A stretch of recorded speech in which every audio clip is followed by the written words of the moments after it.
Bismillahirrahmanirrahim. Assalamualaikum warahmatullahi wabarakatuh. Kami dari kelompok 7 akan mempresentasikan materi mengenai minggu kedua,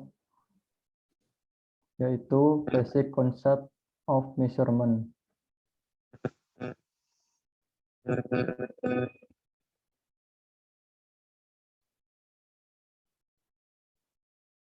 Kemudian anggota kelompoknya ada saya, Sigit Rizky Wicaksono, NIM I04201311.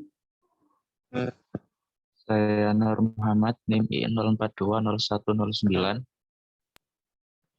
Saya Arfi Singgih Prasojo, NIM I04150118. Untuk selanjutnya kita akan membahas tentang bab apa saja yang akan kita bahas pada presentasi kali ini. Yang pertama ada definisi, kemudian yang kedua ada perbedaan akurasi dan presisi, kemudian yang ketiga ada kalibrasi, yang keempat standar pengukuran, yang kelima besaran dan satuan, yang keenam sistem pengukuran umum, yang ketujuh konsep dasar dalam pengukuran dinamika, ke-8 respons sistem, 9 distorsi, yang ke-10 impedance matching. Kemudian yang ke-11 Fourier analysis, ke-12 decibel, ke-13 Fourier transform, dan yang ke-14 eksperimen planning. Kemudian kita akan masuk pada definisi. Apa itu pengukuran? Dalam bentuk yang paling sederhana, kita dapat mengasosiasikan pengukuran dengan suatu nilai numerik dengan satu benda atau kegiatan.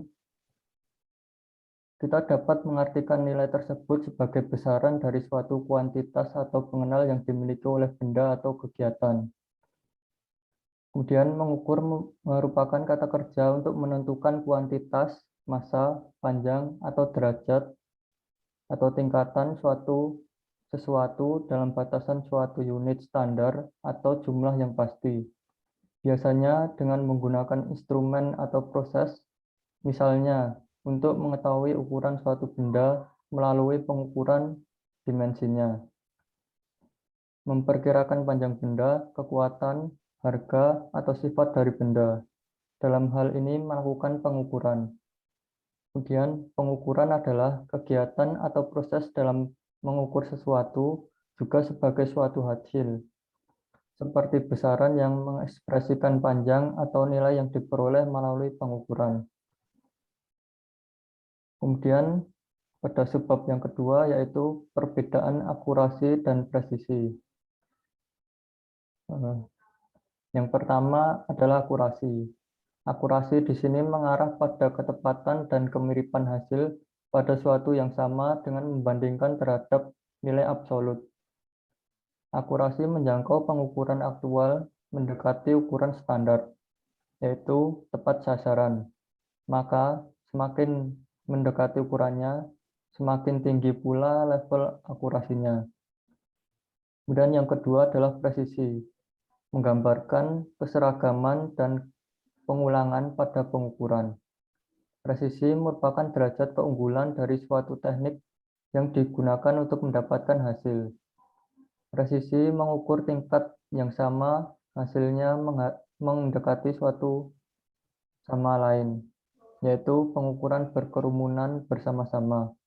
Maka semakin tinggi level presisi, semakin kecil variasi antar pengukuran.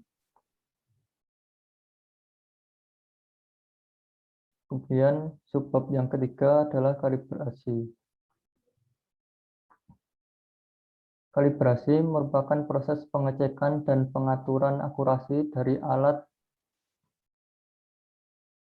ukur dengan cara membandingkan suatu standar yang terselusur dengan standar nasional maupun internasional. Dan bahan-bahan acuan yang tersertifikasi untuk prosedur kalibrasi terdiri dari membandingkan suatu instrumen tertentu dengan 1. Standar primer, 2. Standar sekunder, dengan akurasi yang lebih tinggi dari instrumen yang akan dikalibrasi. Atau yang ketiga, dengan sumber input yang diketahui. Kemudian, apa itu manfaat dari kalibrasi? Kalibrasi mempunyai manfaat yang banyak sekali. Salah satu di antaranya yaitu menjamin nilai ukuran yang dihasilkan terselusur. 2. Menghindari cacat produk. 3. Menjaga kondisi alat ukur agar tetap sesuai dengan spesifikasinya. Kemudian bab yang keempat akan dijelaskan oleh Saudara Nur Muhammad. Yang keempat yaitu standar pengukuran. Agar seorang peneliti di bagian-bagian yang berbeda dalam suatu negara dan bagian berbeda lainnya di dunia dapat membandingkan hasil eksperimen mereka, maka diperlukan untuk menetapkan suatu standar unit panjang, waktu, temperatur, dan kuantitas listrik standar. Oleh karena itu, dibutuhkan satuan pengukur. Untuk standar pengukuran sendiri merupakan pernyataan fisik dari sebuah satuan pengukuran. Sebuah satuan dinyatakan dengan menggunakan suatu bahan standar sebagai acuan atau referensi atau terhadap gejala alam termasuk konstanta fisik dan atom. Untuk sudut yang kelima yaitu besaran dan untuk penstandardan satuan-satuan dan sistem internasional sudah ditetapkan dan digunakan selama bertahun-tahun yang lalu. Dan berikut ini merupakan satuan SI tersebut. Untuk yang basic and supplemental SI unit, kita dapat melihat contohnya yaitu panjang dengan unit meter dan disimbolkan dengan M, massa dengan unit kilogram dan dapat disimbolkan dengan kilogram, waktu dengan unit sekon dan dapat disimbolkan dengan S dan lain sebagainya. Untuk besaran turunan atau derivative SI unit sendiri, yang pertama yaitu ada luas dengan satuan meter persegi, ada volume dengan satuan meter kubik, ada massa jenis dengan satuan kilogram per meter kubik, dan seterusnya.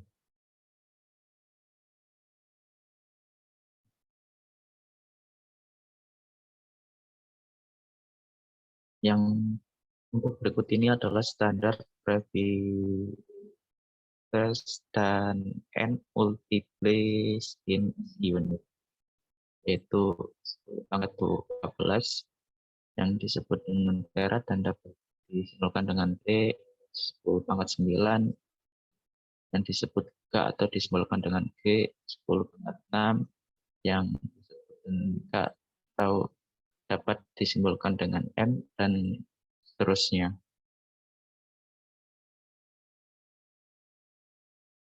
Yang keenam yaitu subbab sistem pengukuran umum.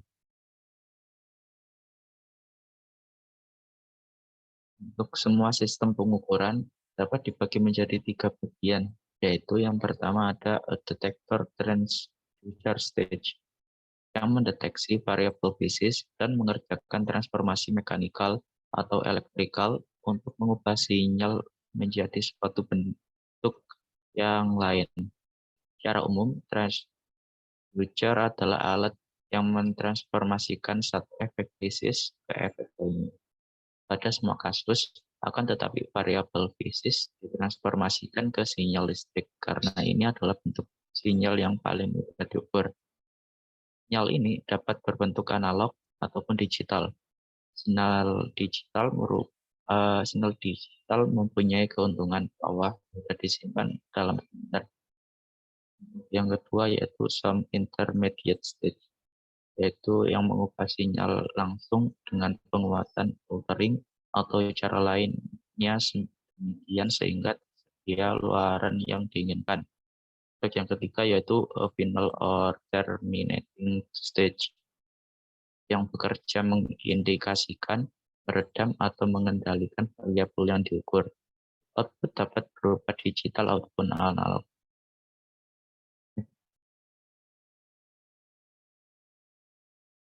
Baik, untuk bab ke-7 akan saya jelaskan yang berjudul konsep dasar dalam pengukuran dinamika.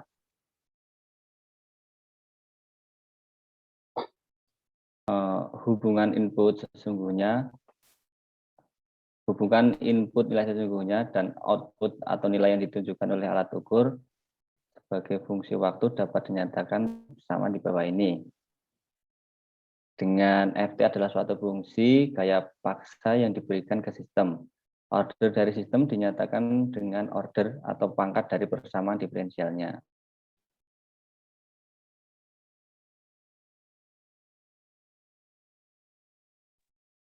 Berikut adalah pemecahan dari fungsi yang ada di atas menjadi 3 order. Yang pertama adalah order 0. Suatu sistem order yang sebagai outputnya hampir sama atau sebanding dengan inputnya. Lalu yang kedua adalah sistem order pertama yang hampir mirip dengan sistem order 0, tapi untuk mencapai hasilnya sedikit membutuhkan waktu karena ada langkah-langkah yang harus diterapkan. Lalu yang terakhir adalah sistem order kedua didefinisikan oleh persamaan diferensial order kedua yang terlihat pada bagian paling kanan.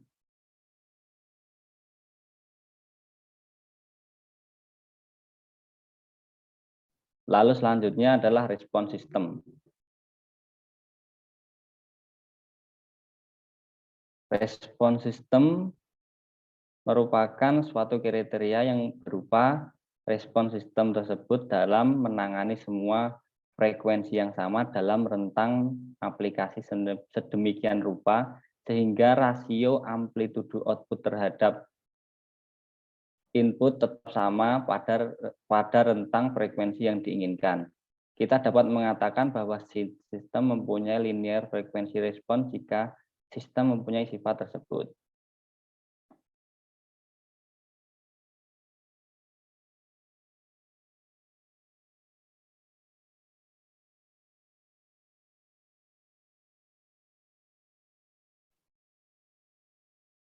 Untuk bab selanjutnya adalah distorsi.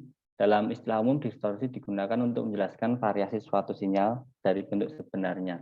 Bergantung pada sistem distorsi dihasilkan dari respon frekuensi yang buruk atau respon pergeseran fasa yang buruk.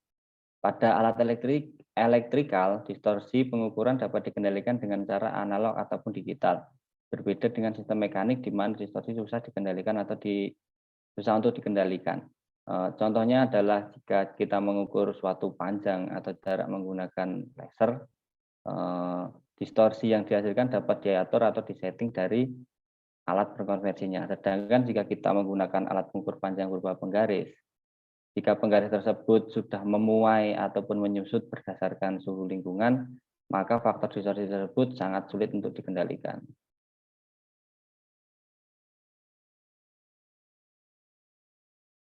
Lalu yang bab ke-10, impedance matching.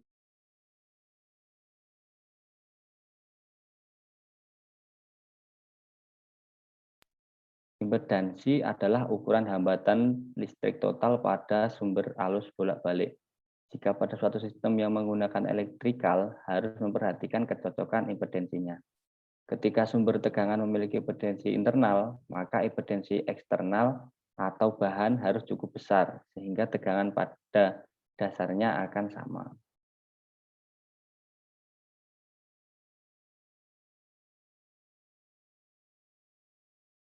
Prinsip kecocokan impedansi. Yang pertama, impedansi eksternal harus cocok dengan impedansi internal agar transmisi energi maksimum atau dapat dikatakan redaman minimum. Lalu yang kedua, impedansi eksternal harus lebih besar dibandingkan dengan impedansi internal pada saat pengukuran tegangan internal. Lalu yang terakhir, impedansi eksternal harus lebih besar dibandingkan impedansi internal untuk voltmeter elektrik sebagai pengukuran tegangan sirkuit elektronik.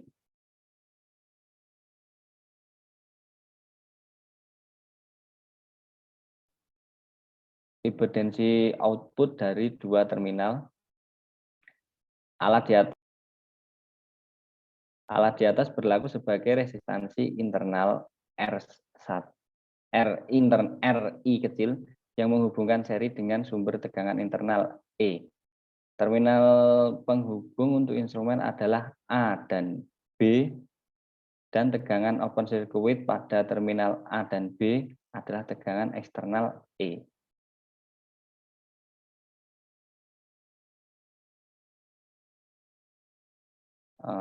Potensi output jika beban eksternal R dihubungkan dengan alat dan tegangan internal E yang tetap, maka tegangan pada terminal output A dan B bergantung pada nilai R.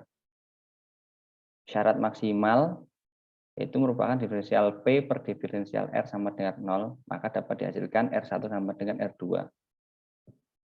Lalu untuk daya, ketika P sama dengan E kuadrat A dan A ke B per R, ketika kita ingin memberikan daya P dari suatu alat ke beban eksternal R, P dapat digunakan persamaan P sama dengan E kuadrat per R, kurung buka, R per R plus R1, kurung tutup, kuadrat. Ketika kita ingin nilai beban eksternal yang akan menghasilkan daya eksternal P untuk suatu tegangan internal konstan E dan impedensi internal R, digunakan persamaan di atas.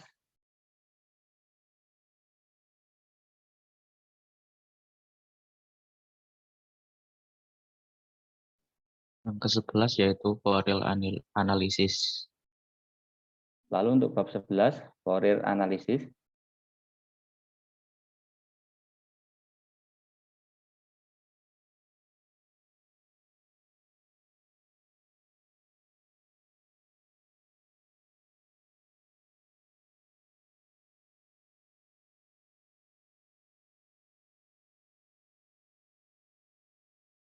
Dilanjutkan Nur Muhammad.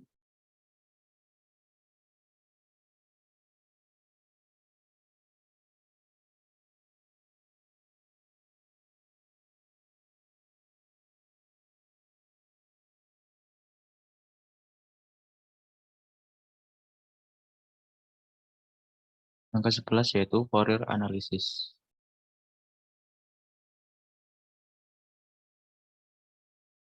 Fourier Analysis sendiri yaitu suatu metode analisis mengenai suatu fungsi periode kompleks, kemudian fungsi tersebut dapat digambarkan kembali dengan fungsi trigonometri atau fungsi eksponen. Pada penemu Fourier Analysis sendiri yaitu Joseph Fourier menyatakan bahwa potongan suatu fungsi periodik yang kontinu dapat dinyatakan dalam rangkaian fungsi sinus dan kosinus.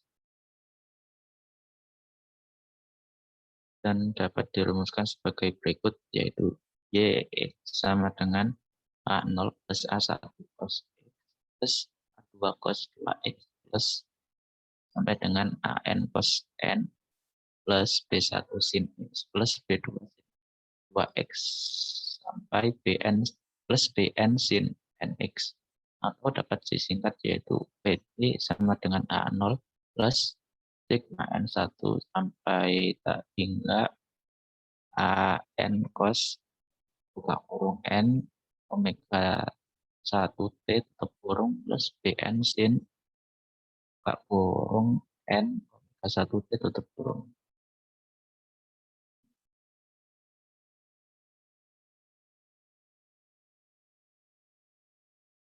Untuk yang ke-12 yaitu desibel.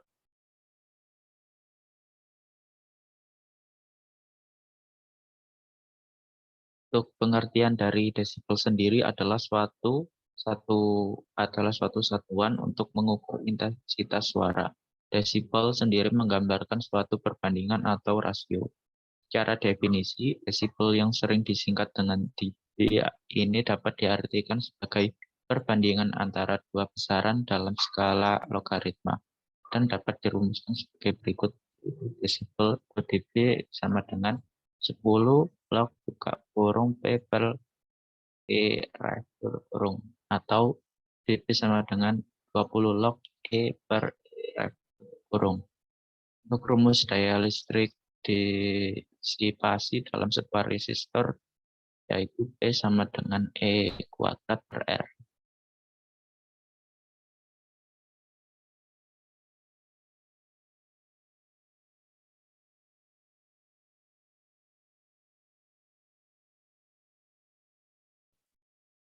Kemudian bab yang ke-13 yaitu Fourier transform.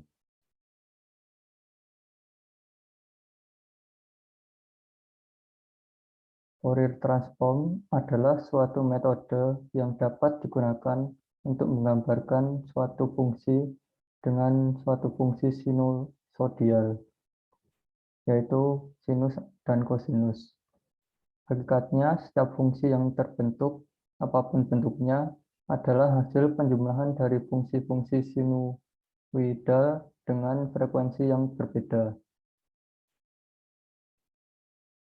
Kemudian, subbab yang ke-14 yaitu eksperimen planning. Di sini ada ciri suatu eksperimen yang sukses, yaitu ada 4 ciri. Yang pertama, dapat memberikan hasil yang tepat sesuai dengan tujuan eksperimen tersebut. Yang kedua, dilaksanakan sesuai dengan prosedur.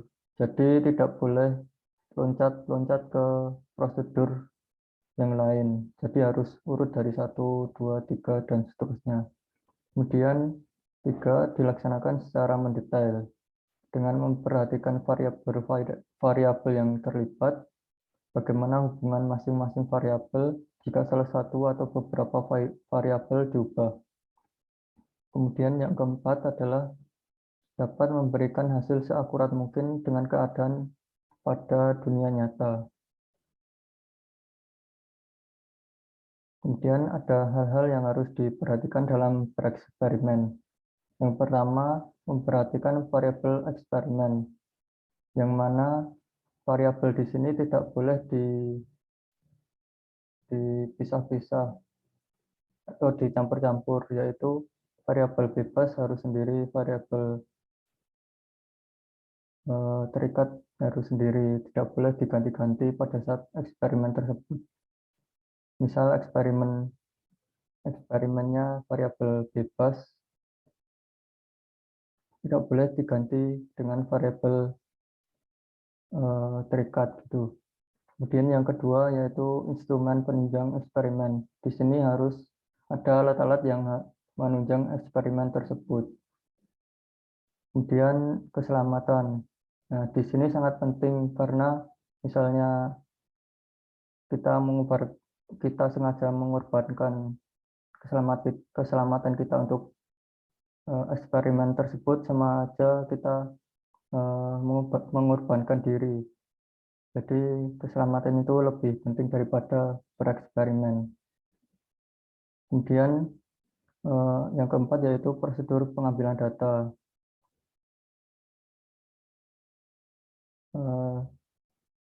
Itu tadi pemaparan dari kelompok 7 mengenai materi minggu kedua. Atas perhatiannya, terima kasih atas perhatiannya. Mohon maaf atas kesalahan dan perbuatan. Wassalamualaikum warahmatullahi wabarakatuh.